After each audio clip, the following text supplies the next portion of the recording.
Brasilinas e brasilinos, respirem fundo, ajustem o microfone, porque hoje o Bananinho virou aquele episódio de série em que o vilão jurava que tinha vencido, mas a câmera corta e mostra o herói levantando atrás dele, em câmera lenta.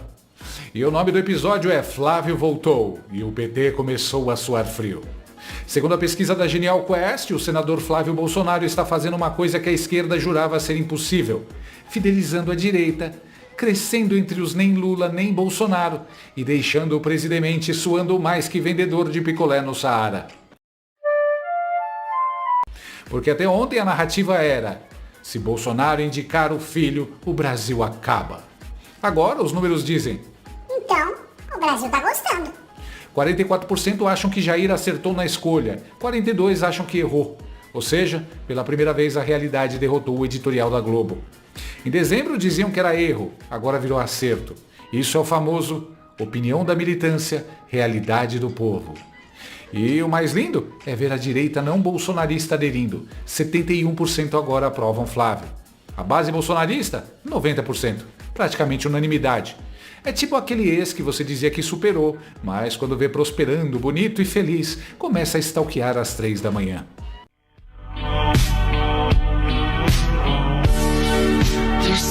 No primeiro turno, num cenário com Luiz Ignorácio Lula da Silva, Flávio e Ratinho Júnior, o resultado é: Lula parado, Flávio subindo, Ratinho despencando mais rápido que a popularidade do Haddad depois do Pix. Eu quero seu dinheiro aqui. Eu aumentei os impostos e disse para o Lula: esse país vai pagar mais do que qualquer um que conhecemos. E para nós foi bom, maravilhoso. É muito legal tributar vocês, é um privilégio. Mas calma, porque a Quest, aquela que curiosamente sempre erra para o mesmo lado, ainda tenta vender que Lula segue na frente. Detalhe só de leve, o dono do instituto trabalhou para o PT.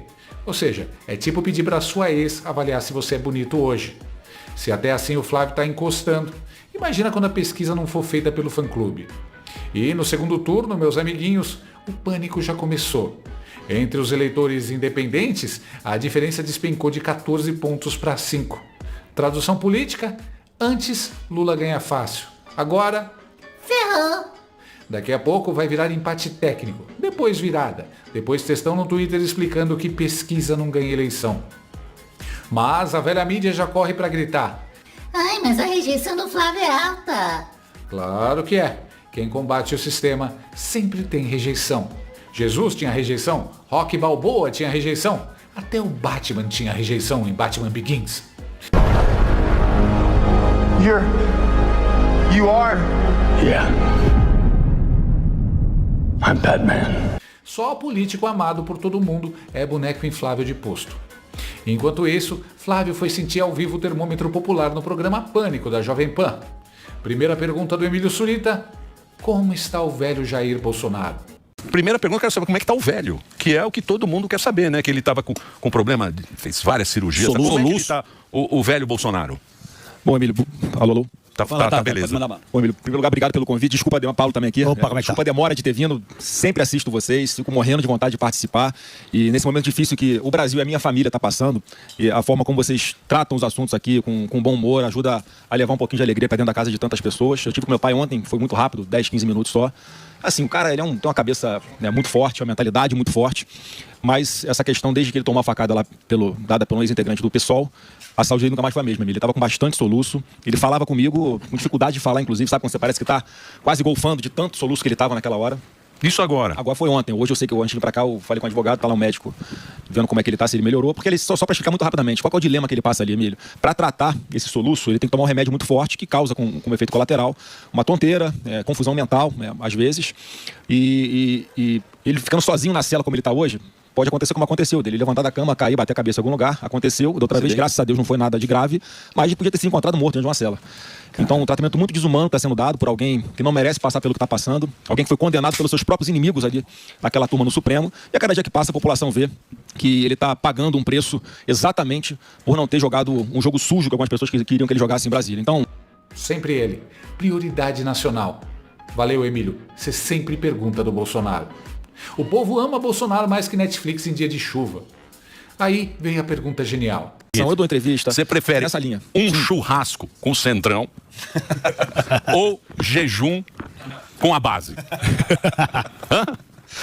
Porque o PL é um partido imenso. Sim. É um partido que tem vários. Sim, é um partido imenso. Porra, olha o que o Jair fez. Eu tava vendo aqui pensando, ó. Ele fez o Moro, tudo senador, ó. O Moro, Marcos Pontes, o astronauta, Tereza Cristina, Damares, o Pazuzu. Lembra do Pazuzu? Sim. Pazuzu, ele fez Ricardo Salles, Braga Neto, o Marinho, Tarcísio. O Tarcísio teve. O Zema ganhou porque declarou voto ao Bolsonaro. Exatamente. Não. Então ele fez muita gente e muita gente meio parecido com o PSDB também ali. Que não é aquela direita que todo mundo fala da direita e tal. Então é uma. Eu sou muito realista. Eu tenho a consciência que sozinho a gente não chega em lugar nenhum. E assim, eu falo o seguinte: no Congresso tem de tudo, menos quem não teve voto. Não é o ideal, eu não sei o que, mas é o que tem. É o que tem. Então não tem nenhum sentido eu dispensar pessoas ou partidos do Centrão, como vocês estão chamando, que queiram me apoiar, porque eu sei que eles também têm esse objetivo maior, que é olhar para o Brasil diferente, querer voltar a levar esperança para as pessoas em casa, que o Brasil volte a gerar empregos, criar um ambiente de negócio atrativo para investimentos internos e internacionais. Então, assim, eu tenho a total consciência que é preciso, porque numa campanha, Emílio, eu vou ter o discurso aqui ideológico, as pessoas me conhecem, sabem que eu defendo e tal.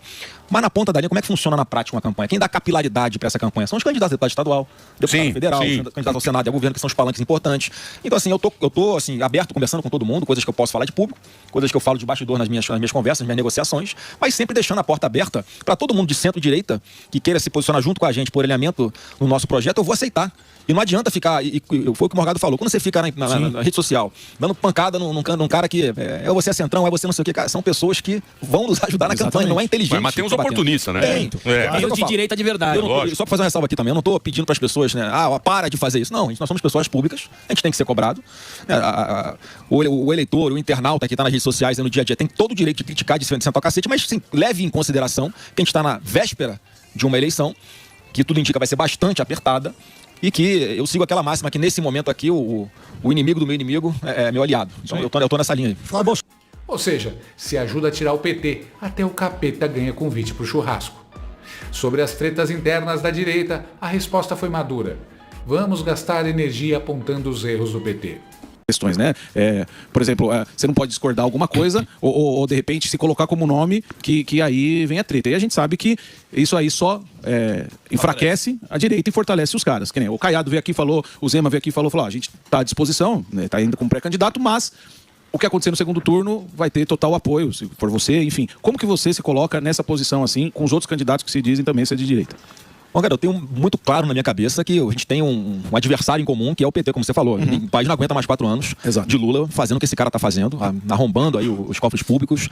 A gente tem uma taxa de juros das mais altas do mundo, proporcionalmente aí, né, Spire? E isso reflete uma dificuldade de tomar financiamento. Quem quer empreender no Brasil, primeiro tem que fazer as contas porque o Estado é sócio majoritário do teu negócio. Segundo, a carga tributária, né, absurda, burocracia absurda, e com a taxa de juros nesse patamar, por causa da gastança do atual governo, da irresponsabilidade fiscal dele, se inviabiliza. Todo mundo prefere pegar um dinheiro que nem guardado, mete lá num CDB sem risco para render um pouquinho acima da inflação, ao invés de você investir em abrir um negócio, em ampliar um negócio. A quantidade de empresas quebradas. Recorde de empresas, né, quebradas. Então eu tenho muita consciência, Morgado, que eu, pelo menos, dou o exemplo nessa linha. Eu não só falo, eu pratico o que eu vou te falar aqui, que é, olha, gasta energia apontando os erros do PT, gasta energia falando a verdade sobre esse governo horroroso que está sendo, e vão parar de se dar cotovelado. Só que eu falo isso há anos. Mas o que você prefere? Eu faço vídeo, eu faço postagem, eu faço declaração, eu dou entrevista. Você prefere nessa linha. Um churrasco com centrão ou jejum? Erros? Erro é esquecer senha do Wi-Fi. Erro é colocar açúcar no feijão. O PT não comete erro. O PT comete crime com planejamento estratégico. E Flávio ainda rasgou elogios a Nicolas Ferreira. Olha só, eu gosto muito do Nicolas. Pô, eu acho ele um baita de um parlamentar.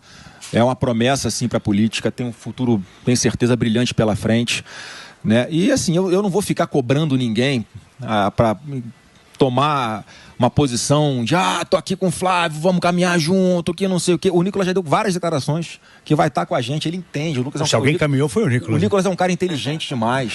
Ele sabe que a gente vai caminhar junto, a gente sabe que ele sabe que o Brasil não aguenta mais 4 anos de PT. Sim. Então assim, é um garoto que, quero ter muito mais perto sempre.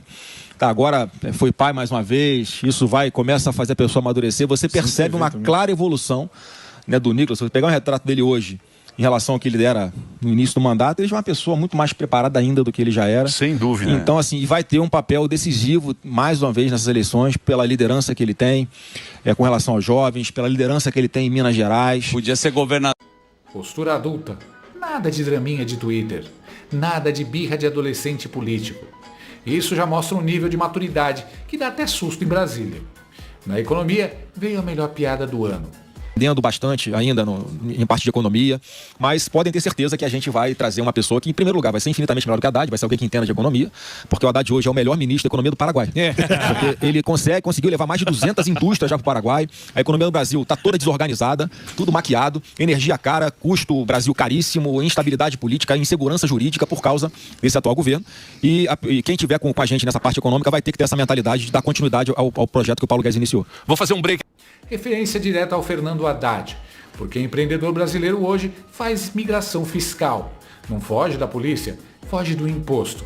Se ele prometer cortar imposto, ganha no primeiro turno com fogos de artifício. Sobre conquistar os indecisos? Não sei. Eu não sei. Essa turma é que vai decidir a eleição. E teve muita turma do não sei. Sim. Muita gente que não votou. Só que você vê no estimulado lá, já parece bonito. Nós vimos aqui, ó. A gente fica madrugado olhando pesquisa. A gente manda mensagem ao povo. A gente não dorme. Você viu? Não, mais uma vez, Emílio, essa não vai ser o espontâneo já determina isso. Na última pesquisa melhorou, né? Não, hoje, inclusive, saiu mais uma do estado de São Paulo. Você já ganha aqui. Para uma pesquisa, como eu falei, dando 11 pontos de vantagem, o Tarcísio se elegendo com chance no primeiro turno ainda. Mas a reflexão que eu peço pro povo é a seguinte, Emílio, você está em dúvida, né? Pensa o seguinte, como é que vai votar? Como é que você acha que vai votar? Vão votar os assaltantes? Como é que você acha que vão votar os estupradores? Como é que você acha que vão votar os estupradores? Como é que você acha que vão votar os caras que estão roubando INSS? Tudo com Lula, cara. Tu vai votar igual esses caras por quê? Dá oportunidade, porque alguém vai sentar naquela cadeira de presidente. Dá oportunidade para quem está trazendo, pelo menos, uma mentalidade diferente do que você está vendo hoje. O Lula está torrando aí milhões e milhões de reais para tentar ganhar a simpatia das pessoas que precisam do governo para ter o que comer. Só que essas... Simples, didático, política em português claro. Bolsa Família? Vai manter, mas com foco em libertar da dependência. Recebendo lá um Bolsa Família, que a gente, é sempre importante frisar que sempre tem fake news, né? Que a gente vai manter, a gente vai abraçar as pessoas que precisam, porque tem muita gente que precisa dessa ajuda do governo para ter o que comer. Tá dando agora o Vale Gás, quer dizer, tá tentando, gastando dinheiro público para tentar ganhar a simpatia dessa galera. Só que eu pergunto para quem recebe esses programas sociais, você tá tranquilo quando você deixa seu filho no colégio? Você acha que ele tá lá seguro? Você tem medo de roubar o seu celular no meio do caminho? Você está dentro do ônibus para ir trabalhar, pode tomar bala perdida na cabeça? Você está num sinal de trânsito com a sua família, vem alguém, enfia um revólver na sua cabeça para... Não foi com a sua cara te dar um tiro. Essa mentalidade que o atual governo vê com simpatia esses marginais, porque não foi por acaso que os presídios ficaram em festa quando o Lula foi declarado presidente em 2022, é essa galera que está fazendo L. E o que a gente está vindo propor? Como eu falei, não é uma eleição Bolsonaro versus Lula. É uma eleição para qual caminho você vai querer escolher. Você vai querer continuar nesse caminho aqui da violência ou você quer dar uma oportunidade para alguém que já está fazendo endurecimento de lei penal, que está se propondo a construir presídios, que está se propondo a pegar o dinheiro da educação, que hoje é mal investido, e aplicar com qualidade, no máximo, na educação básica, para essa garotada ter mais dificuldade para ser aliciada, para entrar na vida do crime, porque tem que pegar na mão dessa molecada, cara, e arrastar ensino fundamental, ensino médio, até ele ter uma profissão, um curso profissionalizante, ou abrir a própria empresa. Essa mentalidade, Emílio, que a gente tem que mudar. Não dá para a molecada, uma parte dela, ter como ídolo o dono da boca de fundo da rua dela. Tem que ter como ídolo as pessoas que prosperaram na vida. Então a gente tem que trabalhar essa expectativa e dá para fazer a partir do momento que você bota no papel, apresenta para o povo. Isso que eu tô falando, olha, um Estado mais enxuto, vamos trabalhar dessa forma na questão da violência, vamos reduzir impostos, vamos reduzir burocracia, vai ter mais oportunidades aqui de empresas querendo investir, e é aí que você vai trabalhar. O Brasil tem mais de 800 mil vagas ociosas para quem quer trabalhar, por exemplo, com inteligência artificial, tecnologia da informação. Por quê? Porque não tem qualificação. As pessoas não sabem trabalhar com isso. Por que não tem, ao invés de você ficar vendendo... se aproveitando da miséria muitas vezes das pessoas, você não pega esse dinheiro e usa para qualificar essas pessoas, para elas poderem ter uma expectativa de vida. Quem recebe Bolsa Família hoje? Você que recebe Bolsa Família. Você quer deixar de herança para o seu filho? Ele precisa de R$600 para ter o que comer? Ou você quer que o seu filho possa vencer na vida, possa conseguir um trabalho que vai ganhar 5, 6, 10 vezes mais do que isso? Ou você quer que o seu filho abra uma própria empresa para poder gerar empregos aí na comunidade onde você mora? Então essa mentalidade que a gente vai trazer para a discussão na campanha. Tradução, ajudar sem transformar em curral eleitoral. Ideia revolucionária para a esquerda. Parabéns pra você, enquanto isso, no canto da tela, aparecia o Boni. Sim, o José Bonifácio de Oliveira Sobrinho. Sinal universal de audiência alta. Quando o Boni aparece, é porque alguém está apanhando da Jovem Pan e Ibope. E adivinha quem estava perdendo? A Globo News, que delícia.